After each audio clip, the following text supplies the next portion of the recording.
Bienvenue à tous pour une nouvelle plongée dans l'univers du running. Ah oui, aujourd'hui, on se concentre sur Nike. Nike est une marque mythique, Absolument. mais qui traverse une zone de turbulence. Des turbulences.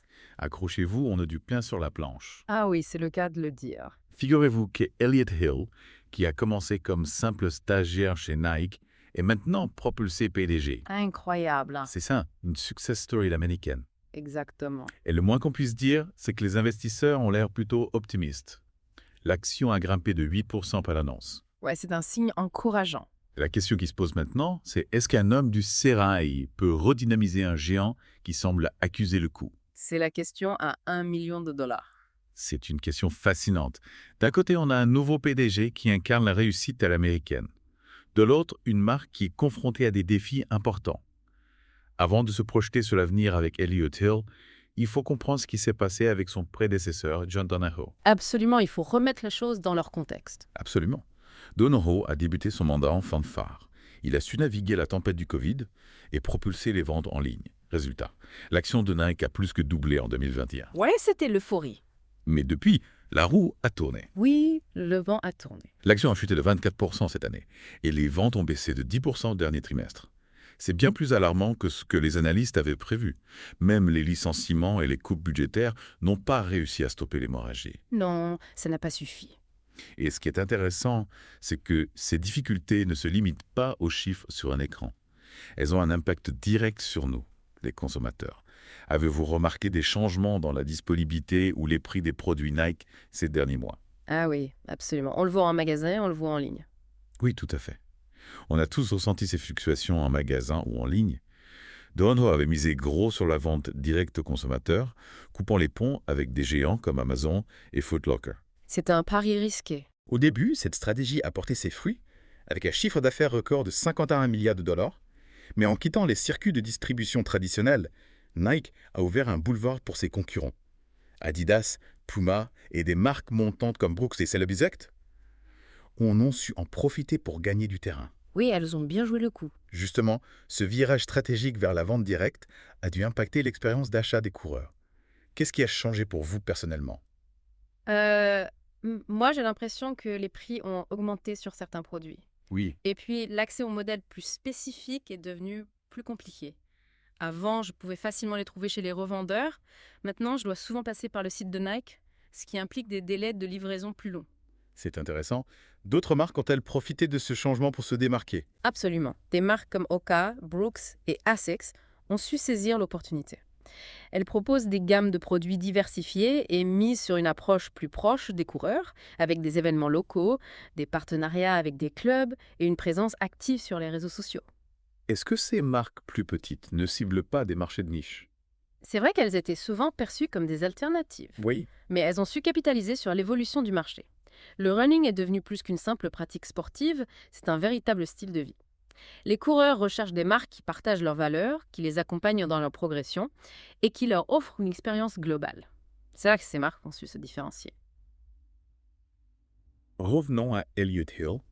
Est-ce que son passé chez Nike, de stagiaire à PDG, est un atout pour relever ces défis?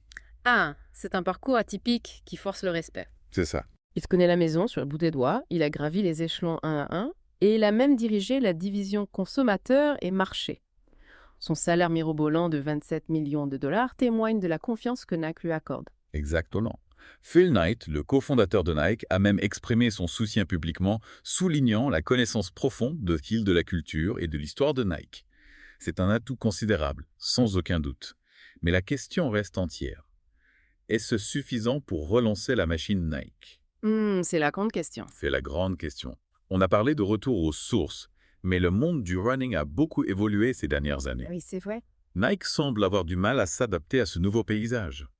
Pour bien comprendre le défi qui attend Elliott Hill, il faut se pencher sur la réalité du terrain. Exactement. Alors que Nike se recentrait sur le digital et les produits haut de gamme, une nouvelle génération de coureurs émergeait. Une génération plus inclusive, plus connectée et qui recherche plus qu'une simple paire de chaussures. Et certaines marques l'ont bien compris. À Portland, par exemple, la ville natale de Nike, on voit des marques concurrentes très présentes auprès des coureurs, comme si elles prenaient Nike à son propre jeu. C'est vrai. Brendan Eng, qui dirige un groupe de coureurs à Portland, a vu son groupe quadrupler en taille depuis 2021. Il souligne que les marques comme New Balance, Hoka et Essex sont très actives. Elles proposent des essais de chaussures, des boissons gratuites, bref, elles créent un lien direct avec les coureurs. En revanche, Nike brille pour son absence. Ah oui. Selon Eng, il n'y a eu que 2 démonstrations de Nike en 3 ans, alors qu'il croise le représentant de Hoka 4 fois par an. Donc, même dans le jardin de Nike, on a l'impression que les autres marques sont plus présentes, plus engagées, et ce n'est pas un cas isolé. Non. Natalia Barwagen, qui a fondé le Fopo Run Club à Portland, fait le même constat. Ah oui. Elle accueille régulièrement des marques comme Hoka, Mizuno et Brooks lors de ces événements. Intéressant. Elle souligne que Nike semble se concentrer sur les groupes tendances du centre-ville, délaissant les clubs plus modestes. C'est dommage. C'est comme si Nike avait perdu le contact avec la base, avec les coureurs du quotidien. Un peu, oui. Pendant des années, Nike régnait en maître sur le monde du running. C'est vrai. Mais ces dernières années, la marque s'est tournée vers d'autres segments, comme les chaussures en édition limitée. Oui. Au détriment de sa présence auprès des coureurs amateurs. On parle des fameuses super chaussures. Exactement. Ces chaussures intégrant des technologies de pointe, comme des plaques de carbone et des mousses ultra légères, sont devenues très populaires. Oui, c'est populaire. Mais pendant que Nike se focalisait sur ce marché de niche, Oui. d'autres marques ont compris qu'il y avait une opportunité à saisir en répondant aux besoins des coureurs de tout niveau. Exactement. New Balance, par exemple, s'efforce de construire des relations durables avec les coureurs. Oui. Il envoie des représentants sur le terrain, organise des événements et tisse des liens avec les clubs locaux. C'est une bonne stratégie. C'est une approche qui contraste avec l'image de la multinationale froide et distante que l'on peut avoir de Nike. Effectivement. Et la marque suisse. On n'hésite pas à investir massivement pour se faire une place au soleil. Ils ont lancé leur propre groupe de course à pied, ouvert un magasin à Portland et revendiqué les mercredis pour leur sortie collective. C'est audacieux. On dirait qu'ils défient Nike sur son propre terrain. Un peu, oui. Ce qui est certain, c'est que l'emprise de Nike sur la culture du running s'est affaiblie.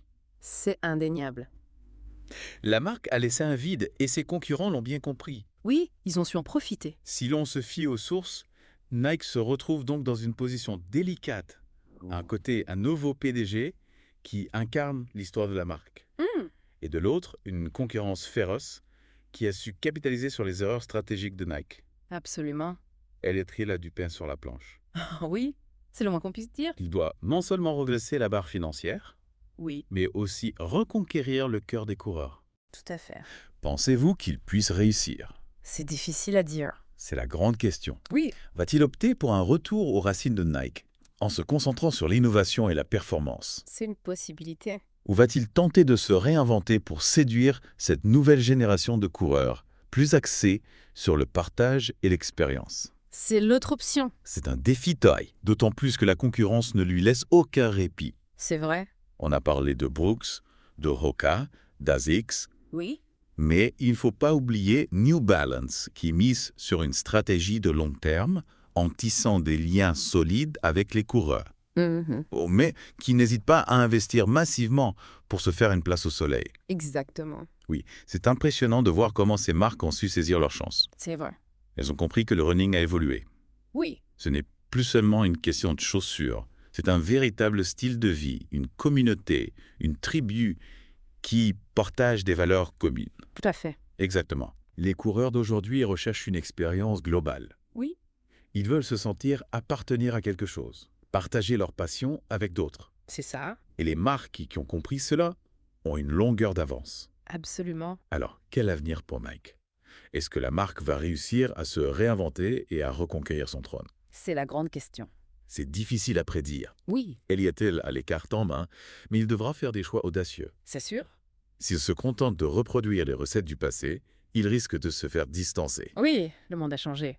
Il doit s'adapter à ce nouveau paysage du running vite.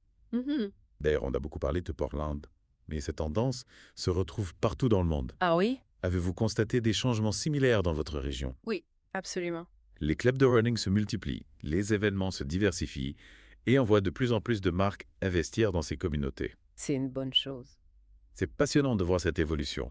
Le running est en plein essor et c'est tant mieux. Ah oui, c'est un sport accessible à tous, qui procure de nombreux bienfaits. Oui. Et puis, c'est une excellente occasion de se connecter aux autres, de partager des moments conviviaux. Et ça, c'est quelque chose que Nike semble avoir oublié ces dernières années. Un peu, oui. C'est vrai. Oui. La marque s'est focalisée sur l'élite, sur les performances, en négligeant un peu le grand public, mais il n'est jamais trop tard pour changer. Elliott Hill a l'opportunité de remettre Nike sur le devant de la scène en reconnectant la marque avec ses racines et en s'ouvrant à cette nouvelle génération de coureurs. C'est tout à fait ça. C'est un challenge passionnant et on a hâte de voir ce que l'avenir réserve à Nike. Oui, l'avenir nous le dira. En attendant, on vous encourage à sortir vos baskets et à profiter de tous les bienfaits du running. Oui, allez courir. N'hésitez pas à nous faire part de vos observations, de vos expériences. Oui, on est curieux. On est curieux de savoir ce que vous pensez de cette évolution du monde du running. Exactement. Et qui sait, peut-être que Nike nous surprendra avec des initiatives innovantes et audacieuses. L'avenir nous le dira. Mais une question me taraude. Est-ce que le simple changement de PDG suffira à inverser la tendance? Est-ce qu'Elliott Hill a la vision et le leadership nécessaires pour remettre Nike au sommet? C'est la question à $1 million. C'est la question à $1 million. Il a certainement l'expérience et la connaissance de la marque, mais comme on l'a vu, le défi est colossal. Il doit faire face à une concurrence féroce, à des changements profonds dans le monde du running et à une image de marque qui s'est un peu écornée. On a vu que Nike s'est éloigné des coureurs du quotidien en se focalisant sur l'élite et les produits haut de gamme. Est-ce qu'un retour aux sources est possible? Est-ce que Nike peut redevenir la marque accessible et inspirante qu'elle était autrefois? C'est tout l'enjeu de la stratégie d'Elliott Hill. S'il parvient à reconnecter Nike avec ses valeurs fondamentales, l'innovation, la performance, mais aussi l'accessibilité et l'inclusion, alors oui, Nike peut renaître de ses cendres. Mais il ne faut pas oublier que le monde du running a changé. Les coureurs d'aujourd'hui sont plus exigeants, ils recherchent plus qu'un simple produit, ils veulent une expérience, une communauté. Et les marques concurrentes l'ont bien compris. Exactement. On a vu que des marques comme Oka, Brooks, Anfu misent sur la proximité, l'engagement, l'authenticité. Nike doit s'inspirer de ces exemples pour reconquérir le cœur des coureurs. Alors, on croise les doigts pour Elliott Hill et pour Nike. On espère que cette nouvelle ère sera synonyme de renouveau et de succès. Oui, on l'espère. Affaire à suivre. En tout cas, cette situation nous rappelle que même les géants peuvent trébucher. L'important, c'est de savoir rebondir, s'adapter et ne jamais perdre de vue ses valeurs fondamentales. Tout à fait. C'est une leçon précieuse pour toutes les entreprises, quelle que soit leur taille. C'est une leçon précieuse pour toutes les entreprises, quelle que soit leur taille. Sur ce, on vous remercie de nous avoir accompagnés dans cette plongée fascinante dans l'univers de Nike. On espère que vous avez apprécié le voyage. Merci à tous. N'hésitez pas à nous faire part de vos réflexions, de vos observations sur l'évolution du monde du running. C'est un sujet passionnant et on a toujours plaisir à échanger avec vous. À bientôt. À bientôt pour une nouvelle exploration.